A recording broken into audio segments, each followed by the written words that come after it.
फिर हम भूल जाते हैं, लगता है कि हम तो अजर अमर है, जे मरले हमारा मर बेन कर दे, कहानी यही आके रुक जाती है।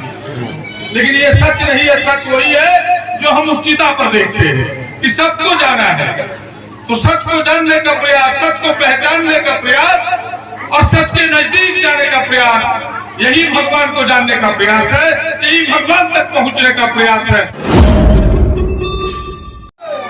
भागवत महापुराण की, वृंदावन बिहारी लाल की, माता राधे की। इस नवरात्र के दूसरे दिन हम सब भागवत कथा के मंच पर हैं और व्यासपीठ पर बहन चंचला जी बैठी हैं, उनके पिताश्री हैं, उनके सहयोगी वादकगण हैं और समिति के तमाम अध्यक्ष, सचिव, पूर्व अध्यक्ष, पदाधिकारी तमाम मंच पर उपस्थित हैं और भागवत कथा का श्रवण करने के लिए आए तमाम माताओं, बहनों, बुजुर्गों, नौजवानों, प्यारे प्यारे बच्चों, मीडिया के साथियों, बेहद खुशी होती है मुझे कि जिस मंदिर को निचली ईंट को यानी नींव की ईंट को मैंने देखा था, आज गुंबद में मुझे देखने को मिला। इससे अधिक खुशी नहीं हो सकती। शुरुआती दौर में जब मैं यहाँ आया था, आप सब गवाह हैं, बड़े उत्साह से यह मंदिर प्रारंभ हुआ और जितनी उत्साह शुरुआती दौर में देखा, कहीं उससे अधिक उत्साह देखने को मिल रहा है। लोग धीरे धीरे अपने उत्साह को कम कर देता है, लेकिन यहाँ की भव्यता, यहाँ का उत्साह बढ़ते जा रहा है दिनों दिन और उसी का स्वरूप हम सबों के सामने है। आज का भागवत कथा का उद्घाटन समारोह इतना भव्य हुआ है, 5-10 मिनट लेट हुआ लेकिन सही समय पर हुआ और मैं आप सबको हृदय से बधाई देता हूं, धन्यवाद देता हूं कि आप सबों ने भागवत कथा इस प्रांगण में आयोजित की है और सबको पता है कि इससे बेहतर कोई काम, इससे बेहतर कोई अनुष्ठान हो नहीं सकता। भागवत कथा के महात्म्य को, उनके महत्व को व्यासपीठ पर बैठी बहन चंचला जी बताएंगे, आप श्रवण करेंगे। बड़े मीठे स्वर में संगीत और गीतों के माध्यम से, कीर्तन भजन के माध्यम से बड़ी सहजता से, सरलता से कथा को कहती है। मैं तो लगातार 10-12 वर्षों से इसे सुन रहा हूं। जब इन्होंने प्रारंभ की थी कथा इस इलाके में पहली बार, तो आप सबको पता होना चाहिए कि पहली कथा मेरे गांव में ही चंचला जी ने प्रारंभ की थी, बोहरा ग्राम में। नहीं आया और फिर दिनों दिन इनकी ऊंचाई बढ़ती गई, दूर दूर तक लोग इन्हें सुनने लगे, दूर दूर तक देश के कोने कोने में जाती हैं।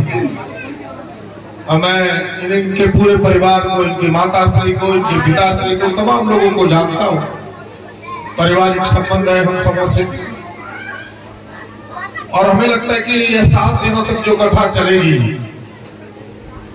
आप बिल्कुल मंत्रमुग्ध होकर के इनके कथा को सुनेंगे। आपकी कहीं नजरें जाएंगी नहीं, आपकी कान कहीं जाएगी नहीं, बिल्कुल कथा पर ही रहेगा, मैं दावे के साथ कह सकता हूं। और मैं इतना कह सकता हूं कि ये जो सारी चीजें हैं, सारी चीजों का मूल एक ही है कि भाई भगवान पर हमारी आस्था कैसे बढ़े, भगवान पर हमारा विश्वास कैसे बढ़े, कि जो सच है, सच से हम दूर हैं,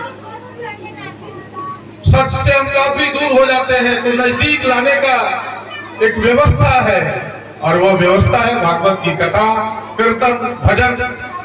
ये सारे रास्ते वही हैं कि भाई हम भगवान के नजदीक जाए, हम सच को पहचाने और भगवान भागवत कथा में भी उनके स्वरूप को ही बताया जाता है, उनके कर्मों को, उनके कृत्यों को, उनके गुणों को ही बताया जाता है, ताकि भगवान के प्रति हमारी आस्था बढ़े और मैं जिन जिन मंचों पर जाता हूँ, इस प्रकार के धार्मिक मंचों पर मैं खुले शब्दों में कहता, अपने भी आइए, अपने बच्चों को भागवत कथा में जरूर लाइए।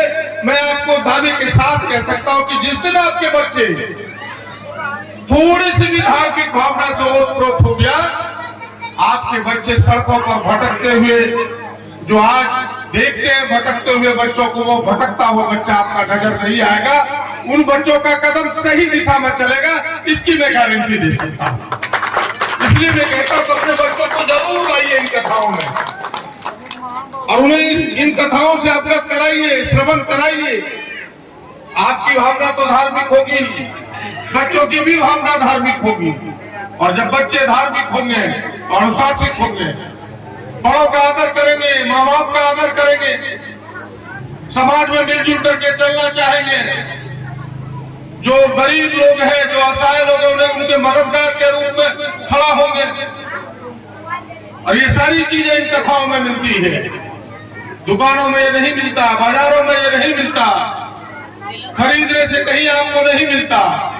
मिलता इन कथाओं के श्रवण करने से, इन कथाओं को सुनने से। और मैं तो उदाहरण के तौर पर कहता हूं कि जब जब लोगों ने सुना भाई श्रवण कुमार की कथा, आज तो बच्चे पढ़ते नहीं है, पहले तो किताबों में भी ये कथाएं आती थी, अब तो किताबों के पन्नों से ये कथाएं दूर हो चुकी है। केवल बच्चों के मन में कि हम भी श्रवण कुमार बने, श्रवण कुमार कौन थे, कैसे जानेगा कि भाई एक श्रवण कुमार ऐसे थे जिन्होंने अपने माँ बाप को चारों तीर्थ की यात्रा अपने कंधों पर कराई। यह भावना तब जगेगी जब इन कथाओं का बच्चे श्रवण करेंगे कि हमारा भी कदम उस दिशा में बढ़े, हमारी भी मानसिकता ऐसी हो कि माँ बाप का हम आदर करें। ये तमाम चीजें आपको देखने, सुनने और श्रवण करने को मिलेगी। इसीलिए मैं आप सबको साधुवाद देता हूँ कि आपने अच्छा प्रयास किया है।